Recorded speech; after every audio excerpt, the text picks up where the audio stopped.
But I'm not talking about the one case in which you were acquitted. I'm talking about the other cases where women have come forward and said, R. Kelly had sex with me. Ever wondered what the music industry doesn't want you to know? From criminal schemes to career-ruining secrets, we're exposing the most jaw-dropping scandals they tried to keep buried. 20. Lou Pearlman's Ponzi scheme. Imagine finding out the mastermind behind your favorite boy bands was secretly running one of the biggest Ponzi schemes in history. This is the chilling truth behind Lou Pearlman's fall from grace. He was the man behind several popular groups and their financial woes. While he presented himself as the brain behind the boy bands, behind the scenes he was running an insidious scheme. Several of his bands suing him was only the tip of the iceberg. In 2006, it was discovered that he'd swindled several investors out of upwards of $1 billion. He created fake companies to sell the scam and used his bands to further his own financial interests. He was arrested in 2007 and met with swift consequences, including a hefty sentence and bankruptcy. His legitimacy within the pop scene had already been shattered, and this revelation caused people to rethink their favorite act's beginnings. Pearlman died in prison in 2016. Exposed with Deborah Norville uncovers the shocking truth about Lou Pearlman, the man behind the boy band NSYNC. Band member Lance Bass went one-on-one with Deborah and told her that being NSYNC's manager wasn't enough for Pearlman. He was the official sixth member of NSYNC. Which meant what? Which meant that whatever I made, he would make. And then on top of that, 20%. And then on top of that, the record label commission. He was triple dipping for sure, which as a 16-year-old, you don't understand what that even means. He made a lot off us. The show says Pearlman stole millions from NSYNC. We had the #1 album here in America, so we were doing very well here. But we were still $1 million in debt. We'd still not made any money. We were still living off per diem. 19. Sam Cooke was murdered under bizarre circumstances. The tragic death of soul legend Sam Cooke is still shrouded in mystery. What really happened on that fateful night in 1964? The official story leaves too many unanswered questions. Known as the King of Soul, Sam Cooke popularized R&B and soul music in the 1950s and early 60s through his accessible hits like Cupid, You Send Me, and What a Wonderful World. By age 33, Cooke had 29 singles and a newly acquired record label under his belt. But unfortunately, his career and his life ended far too soon. On December 11th, 1964, Cooke checked into the Hacienda Motel in Los Angeles, California with Elisa Boyer, a young woman he had met that night in Hollywood. A little later, motel manager Bertha Franklin claimed that Cooke, wearing only a single shoe and a jacket, confronted her asking where Boyer was in such a brusque manner that she shot him in self-defense, killing him. Police received 2 calls about the incident, one from the motel's owner and another from Boyer, reporting her alleged kidnapping and near rape from a phone booth.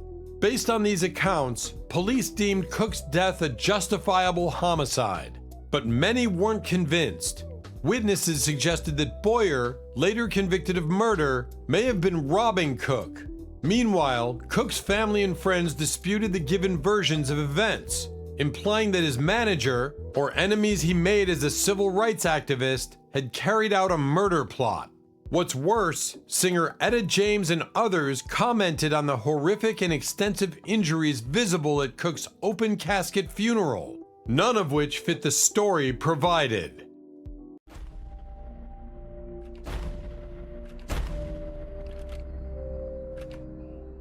After she shoots him and he proclaims, "Lady, you shot me," he still comes after her, whereupon she grabs some kind of a large stick, and it was a large broom handle or something, and she proceeds to beat him until he collapses.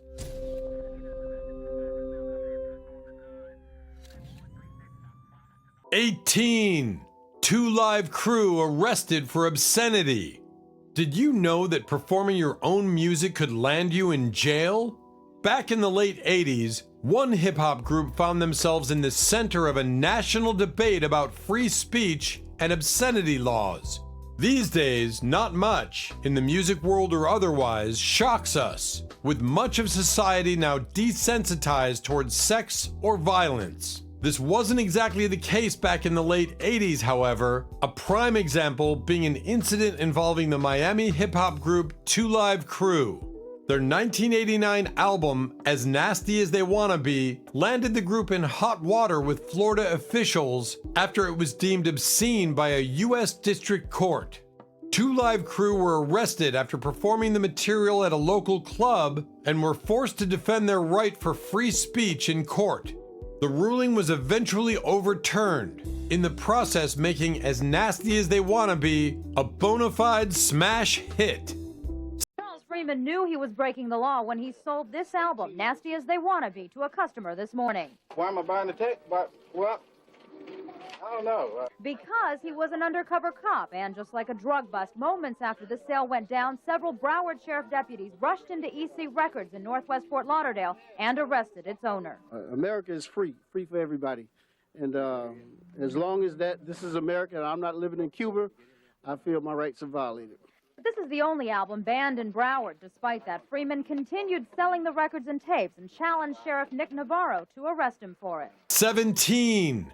Labels exploiting R&B artists. Imagine pouring your heart and soul into your music only to find out the label you trusted was taking almost everything you earned. This was the harsh reality for many R&B artists for decades. It can be easy to think that getting a contract is a one-way ticket to a luxurious life. Yet shady business practices have always prevailed, especially within entertainment. For years, R&B artists were being swindled out of their hard-earned money by the very same corporations that claimed to be uplifting them. Several didn't see any royalties, while the corporations raked in profits. It wasn't until legendary singer Ruth Brown came forward that people realized how many musicians were being taken advantage of financially. She unveiled their predatory practices, including keeping those previously contracted in their debt and charging them for general costs. Her efforts led to more performers advocating for themselves and revealed the bleak side to a seemingly glamorous lifestyle. Ruth Brown's distinctive voice helped make her one of the biggest rhythm and blues stars of the era, and Atlantic Records became known as the house that Ruth built. Rhythm and blues. Really blue? Really brave? Really black? Take your test. What do you like? One of these you can use it. But R&B stands for Ruth Brown.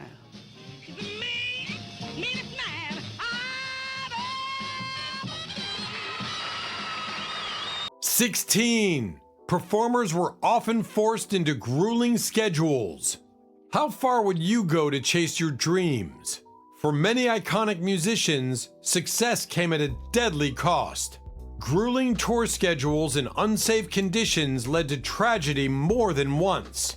When Buddy Holly died in a frozen Iowa field in 1959, he'd had 7 songs hit the top 40 in just a year. And at only 22 years old, he was going places. He already had plans to start his own record label after going through his own battles over royalties, but was so broke that he agreed to the Winter Dance Party Tour. The tour's powers that be clearly booked the gig with absolutely no regard for performers. And it was so bad that even before the fatal plane crash that claimed the lives of some of rock's most promising young artists, it was already known as the Tour from Hell. The Star Tribune says that they were scheduled to play 11 shows in 11 days, with hundreds of miles in between gigs, in a converted school bus and temperatures of minus 30 degrees Fahrenheit. That's so cold that the bus froze in the middle of Wisconsin. Holly's drummer realized how cold it was when his feet turned brown with frostbite. They burned newspapers and took turns sharing a bottle of scotch, says Rolling Stone, until they were spotted by a trucker who alerted a local sheriff's deputy. It's no wonder that when tour organizers booked another show on their day off, 365 miles away, that the already flu-ridden musicians scrambled for a hired plane. That dark day became widely known as the day the music died. 15. Charles Manson exposed the dark side of rock counterculture. What happens when a deranged cult leader crosses paths with some of the biggest names in rock music? The result is one of the most chilling stories in music history. While known to most as the leader of a cult that committed several horrific murders, Charles Manson was first an aspiring musician. A career criminal, he taught himself how to play guitar while serving time in prison. He then headed west to Los Angeles, California in 1967, where he befriended the likes of Neil Young and the Beach Boys drummer Dennis Wilson. In fact, Manson and Wilson became so close that they even lived together. The two also collaborated musically, with one of Manson's songs, Cease to Exist, giving rise to the Beach Boys' 1968 song, Never Learn Not to Love. It was a brief partnership, with Manson, angry that he wasn't credited, receiving a single payment for his contribution before being sent on his way. Manson then became enamored with the Beatles' White Album, listening to the songs obsessively until he became convinced that its lyrics included hidden messages about a coming race war. He encouraged his family, that is, his entourage of mostly female followers, to listen as well. This delusional fixation culminated in the brutal murders of 9 people, including actress Sharon Tate in 1969. At one of the crime scenes, a Manson follower had even written Helter Skelter, a reference to the Beatles song Helter Skelter, in blood. Manson's first and only album, Lie, The Love and Terror Cult, was released in 1970 while he and his followers awaited trial. People look at you today, 20 years later, and they still have no idea what you're about. Tell me in a sentence who you are.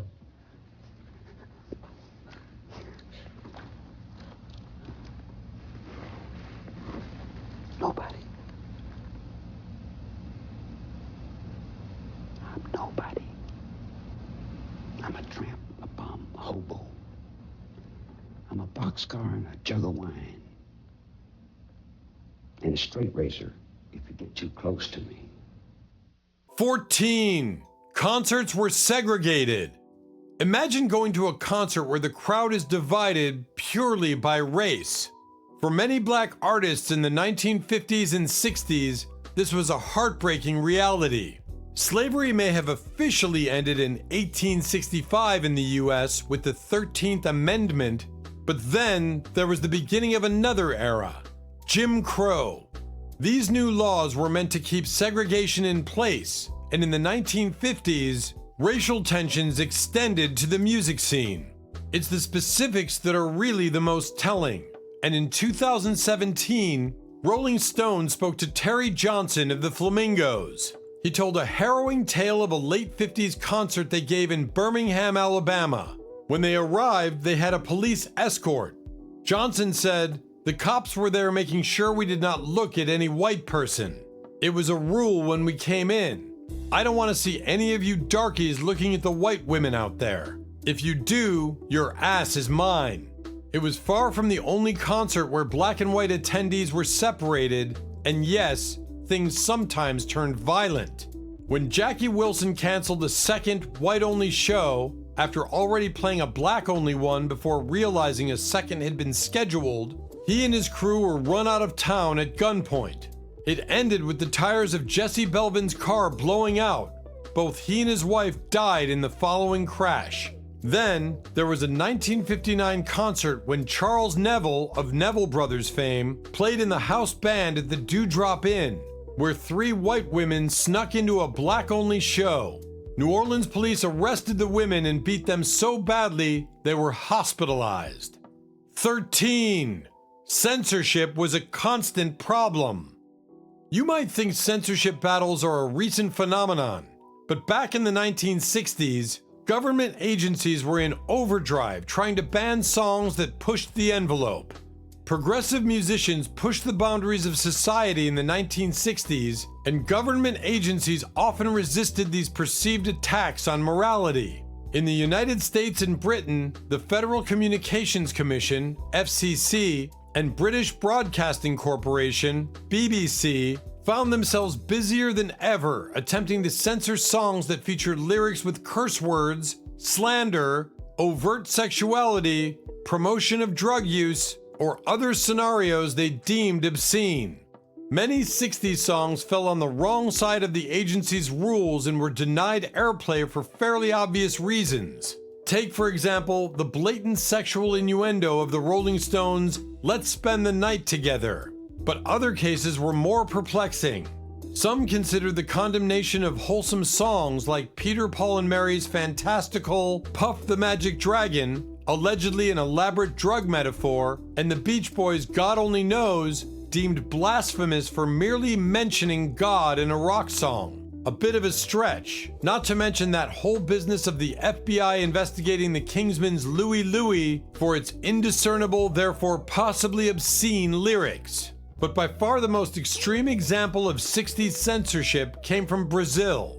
Artists like Caetano Veloso and Gilberto Gil, who created music as part of the Tropicalia artistic movement, faced opposition from the country's military dictatorship, which found the music anarchistic.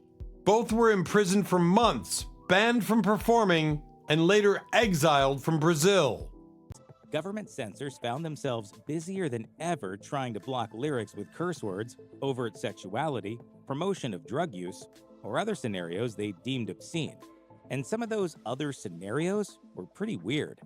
For instance, consider the condemnation of wholesome songs like Peter, Paul, and Mary's fantastical "Puff the Magic Dragon," allegedly an elaborate drug metaphor, and the Beach Boys' "God Only Knows," deemed blasphemous for merely mentioning God in a rock song. A bit of a stretch. Not to mention the silliness of the FBI investigating the Kingsmen's Louie Louie simply because they couldn't understand the lyrics. But by far the most extreme example of 60s censorship came from Brazil. Artists like Caetano Veloso and Gilberto Gil faced opposition from the country's military dictatorship. 12. The Rolling Stones versus the Verve. What happens when one of the most iconic songs of the 90s gets caught up in a legal tug of war? The Verve learned the hard way that even the biggest hits can be taken away. A lot of these lawsuits are instigated by managers and record producers, and this legal battle is a prime example. Two separate Stones managers, Alan Klein and Andrew Oldham, claimed that the Verve used more of a song than was agreed upon for their 1997 hit, Bittersweet Symphony. The song's iconic strings actually come from an album of orchestral arrangements of Rolling Stones songs. The Verve was sued for $1.7 million in royalties and credits for Mick Jagger and Keith Richards on the song. This is why, when the Verve was nominated for a Grammy for Best Rock Song in 1999, so were Jagger and Richards. In 2019, Jagger and Richards, as well as a son of one of the managers who first filed the lawsuit, returned the song's publishing rights to the Verve. After so many years of back and forth, the band's lead singer Richard Ashcroft told NPR it was life-affirming to finally get back the rights. Then for Bittersweet Symphony, I sampled a few bars of a album that the Stones' manager at the time, Andrew Lou Goldman, was copying what George Martin was doing with the Beatles. They were doing orchestral versions of the band's songs. Right. So I copy a little bit of this, and just before it's released, we have to clear the sample, and basically Alan Klein, who owns the rights to these songs, said it's 100% or the song's not coming out. 11. R. Kelly video scandal. Before his complete downfall, R. Kelly was already making headlines for all the wrong reasons. A video that surfaced in 2002 sparked one of the biggest controversies in R&B history. In 2002, R&B singer R. Kelly was gearing up to perform at the Winter Olympics. At the same time, news broke in Chicago about a video that allegedly depicted him engaging in improper behavior with an underage girl. Kelly denied the accusations, yet a search of his Florida home turned up more evidence, which furthered a second case against him. His eventual trial was fraught with delays, but the jury ultimately acquitted the singer on all charges in June 2008. Kelly faced several other accusations over the years, but it wasn't until the release of the 2019 docuseries Surviving R. Kelly that serious consequences materialized. He was arrested and tried on multiple criminal charges, eventually receiving a combined 31-year prison sentence. They are still talking about you with underage girls. Do you still sit here and say you have never been with underage girls? Can you really say that? I sit here and say this. I had 2 cases back then that I said in the beginning of the interview that I would not talk about because of my ongoing case now. Okay. Right? Okay, fair enough. But I will tell you this. People are going back to my past, okay?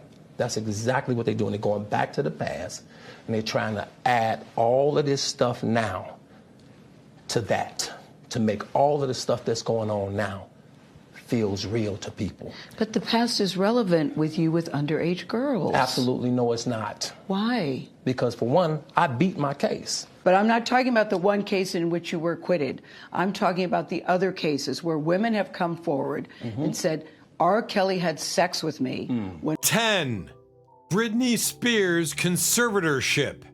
For over a decade, one of pop's biggest icons wasn't in control of her own life. The shocking truth behind Britney Spears' conservatorship left the world questioning who really had her best interests in mind. Fame is often associated with unlimited freedom, especially for those on the A-list. Yet, despite having countless hits, Britney Spears hardly got to enjoy the fruits of her labor. After a mental health crisis, it was decided in 2008 she'd be placed in a temporary conservatorship. Fans soon forgot about this, not knowing that the control over her had been made permanent, and that her own father was the one pulling the strings. He had control over every aspect of her life, including her finances. It went mostly undetected until the 2020s, when public outrage finally led to it being dissolved, giving the singer her first taste of genuine freedom in 13 years. What am I going to do now that the conservatorship's over with? Britney Spears breaking her silence, speaking out for the first time since the end of her conservatorship, posting a video on social media. I've been in the conservatorship for 13 years. It's a really long time to be in a situation you don't want to be in. So I'm just grateful, honestly, for each day and being able to have the keys to my car and being able to be independent and feel like a woman and owning an ATM card, seeing cash for the first time, being able to buy candles. 9. Lyrics about underage girls were A-OK. The music industry has a dark history when it comes to romanticizing inappropriate relationships. Shockingly, many hit songs from the 50s and 60s openly glorified these themes, and few people batted an eye. When this new thing called rock and roll hit the airwaves, it was pretty clear that the target audience was the era's teenagers. It followed, notes The Guardian, that many of the songs were ones that teens could relate to, and that involved things like experiencing love and infatuation for the first time. That's part of growing up. While some of the artists were age appropriate, Buddy Holly released Peggy Sue in 1958, for example, when he was 22 and his drummer's girlfriend, the real Peggy Sue, was 18. The music of the 50s, argues journalist Charles Shar Murray, legitimized older men crooning about younger women, and at the time, it was kind of a win for everyone. Teens felt like this was a kind of music they could relate to, and, Murray says, they got an opportunity to explore burgeoning sexuality via a fantasy of remote, safe-distance virtual boyfriends. But that queued up a horrible problem. Record execs and so-called industry intermediaries leveraged their connection with the stars to get whatever they wanted from young, sometimes too young, fans. Murray connects that wistful love of the 50s with the Jimmy Page of the 1970s, who had young girls fighting each other for his attention. That's often when other things, like drugs and alcohol, entered into the mix, and suddenly, it wasn't so innocent.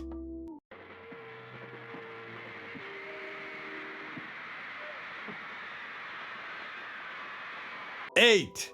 Jimmy Savile's misconduct. He was a beloved TV host, a music industry figure, and a philanthropist. But behind the curtain, Jimmy Savile was hiding a monstrous secret that shocked the entire UK. In December 1969, a massive outdoor concert was headlined by the Rolling Stones. He may not have released any music himself, but he was still a core figure in music. Savile was known throughout the United Kingdom for hosting Top of the Pops, a show that gave countless stars and songs a platform to grow. There had been rumors about Savile during his tenure, but they paled in comparison to his actual crimes. After he died in 2011, investigations were launched into his past actions. The results were sickening, revealing allegations of abuse from hundreds of people across a 50-year span. The country was sent reeling, and his name was quickly stripped from several establishments. His legacy was permanently discolored, as practically everything good he'd done was null the moment his proclivities came to light. I'll tell you something. The fella could get used to all this. I think I'm really could get used to it. So, ladies and gentlemen, all we can say is good night from all of us here on Top of the Pops. And it's number one time. And of course, if you believe me now, it's from the one and only Chicago. Thank you. 7. Influential producer Joe Meek committed murder. Joe Meek was a genius producer who revolutionized the sound of pop music in the 1960s. But his groundbreaking career came to a tragic and violent end that no one saw coming. English producer, sound engineer, and songwriter Joe Meek was a key figure in 1960s music. He created the spacey sound effects used in many of the era's songs, pioneered studio recording techniques like overdubbing and spring reverb, helped found experimental pop, and became one of the first producers to be considered as essential to the music as the artists themselves. Over the course of his career, Meek produced hundreds of songs, including his most famous, 1962's Telstar, which became a hit for the Tornadoes. Unfortunately, Meek's personal life was fraught with difficulty. As a gay man, he lived in constant fear since homosexuality was illegal in England at the time. In addition, he suffered from bipolar disorder and schizophrenia, neither of which was well understood or properly managed in the 60s. He was also a frequent recreational drug user.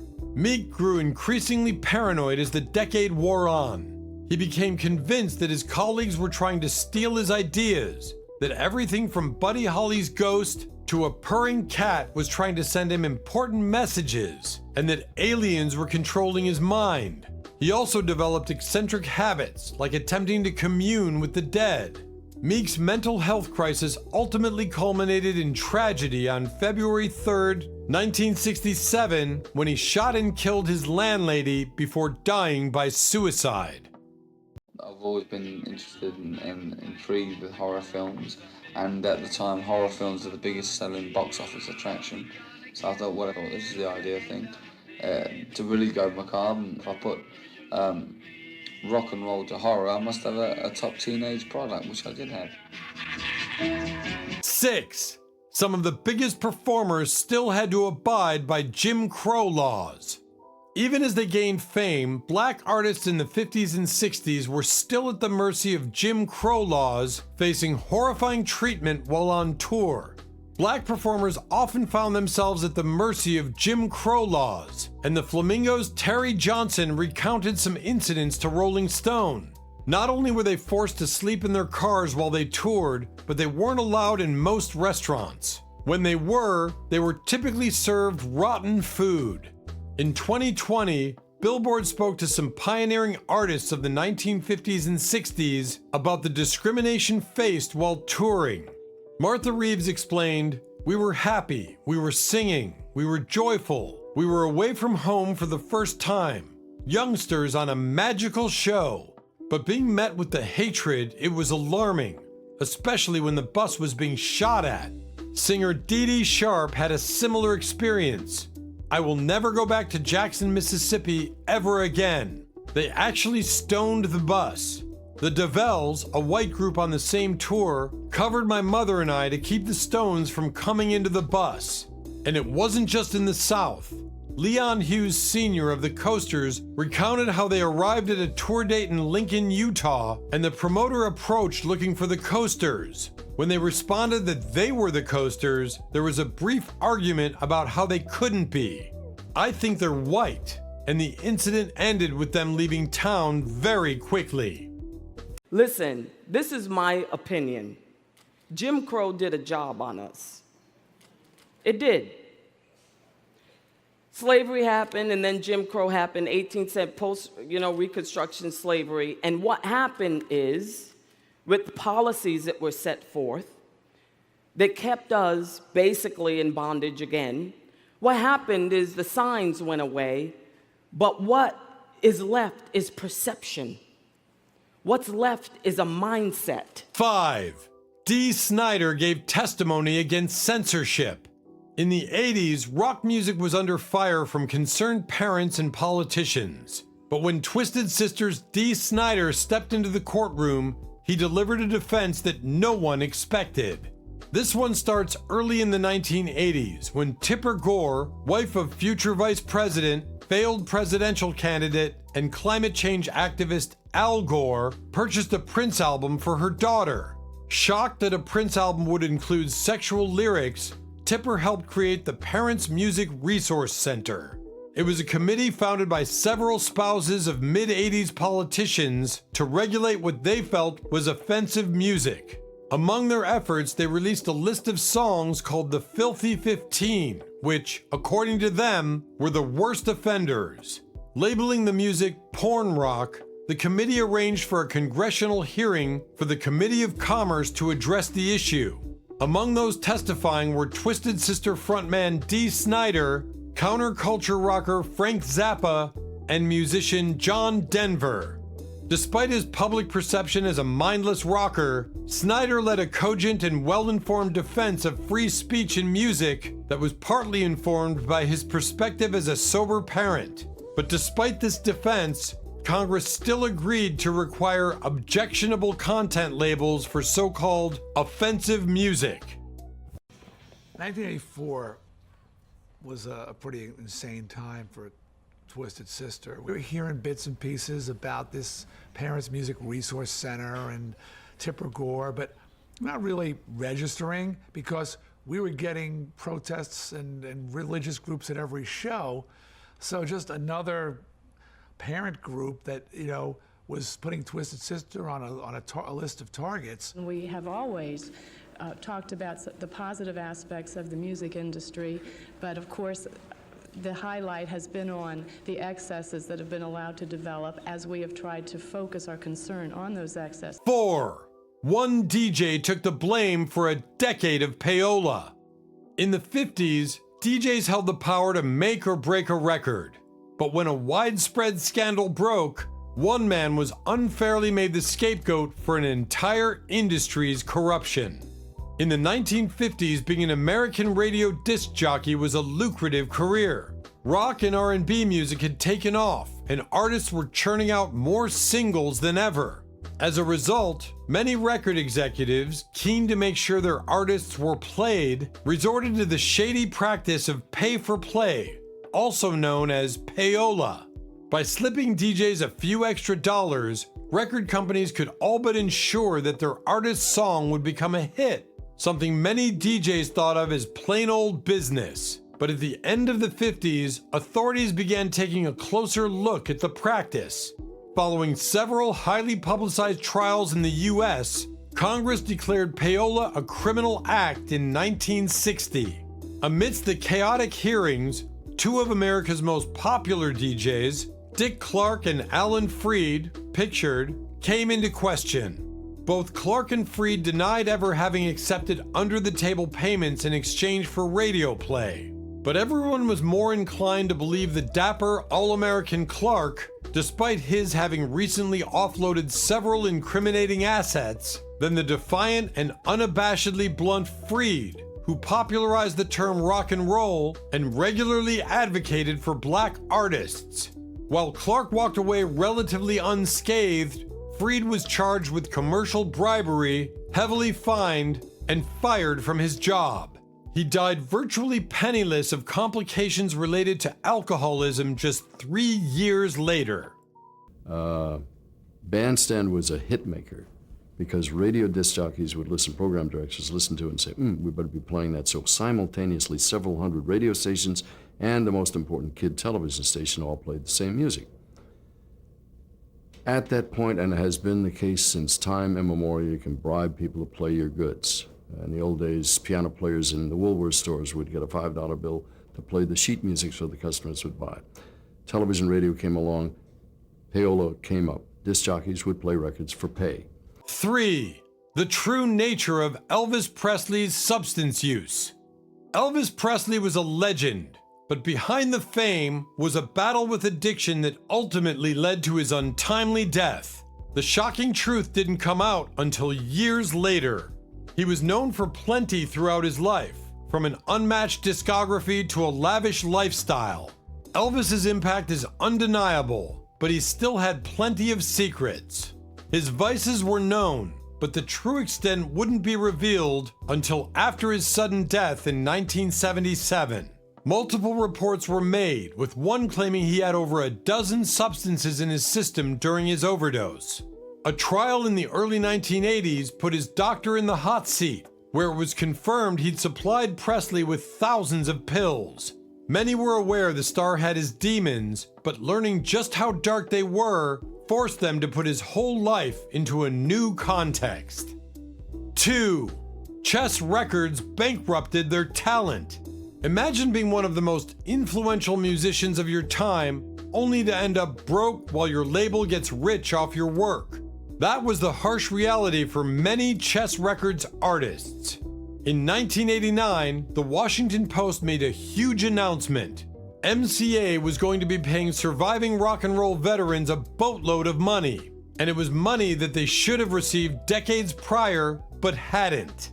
MCA had just acquired the back catalogs of Chess and Checker, and when they did a deep dive into financials amid a massive re-release program, things got sketchy. The basics are this. Chess and Checker had a nasty habit of paying major artists like Bo Diddley and Muddy Waters a flat fee for their work. Then, whatever the records made, the record companies got. And meanwhile, those same record companies were holding debts over their artists' heads. How? By charging the artists production costs that needed to be repaid. And it was a ton of money that was owed and never paid. Waters is just a single example. In 1986, his account was a whopping $56,000 in the negative. Also in 1986, he should have earned but was never paid $25,000 in royalties. He wasn't the only one. Scott Cameron was an activist representing around 70 artists, and in some cases their estates, who said that for many, this MCA payout was a first. Cameron said, "It's wonderful that all these chess artists who, to my knowledge, never received a royalty check in their lives are finally getting paid." 1. Record companies stole some of their biggest hit songs. How would you feel if a song you wrote and performed became a global hit, only for someone else to take all the credit and the money? That's exactly what happened to many early rock legends. What's the difference between borrowing and stealing?